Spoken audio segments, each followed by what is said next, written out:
ఒకసారి డయాలసిస్ చేస్తే జీవితకాలం పాటు డయాలసిస్ చేయాలా అని చాలా మంది డౌట్ పడుతూ ఉంటారు. అది కేవలం అపోహ మాత్రం. డయాలసిస్ ఎంతకాలం చేయాలనేది అండర్లయింగ్ కండిషన్ బట్టి ఆధారపడి ఉంటుంది. కిడ్నీ డిసీజెస్ లో చాలా వరకు అక్యూట్ కిడ్నీ డిసీజెస్ అంటే తక్కువ వ్యవధిలో, రోజుల వ్యవధిలో కిడ్నీ ఫంక్షన్ తగ్గిపోవటం అనేది జరుగుతుంది.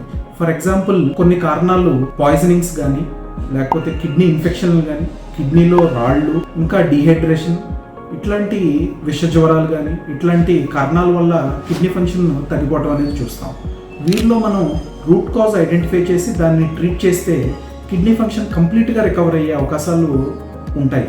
ఈ అక్యూట్ కిడ్నీ డిసీజెస్లో కిడ్నీ ఫంక్షన్ బాగా విపరీతంగా తగ్గిపోయిన వాళ్ళకి వారి లైఫ్ సేవ్ చేయడానికి మనం టెంపరీగా డయాలసిస్ సపోర్ట్ అనేది ఇవ్వాల్సిన అవసరం వస్తుంది. వారి కిడ్నీ ఫంక్షన్ కంప్లీట్గా రికవర్ అయిన తర్వాత వారికి ఎటువంటి డయాలసిస్ సపోర్ట్ ఫర్దర్గా అవసరం అనేది ఉండదు.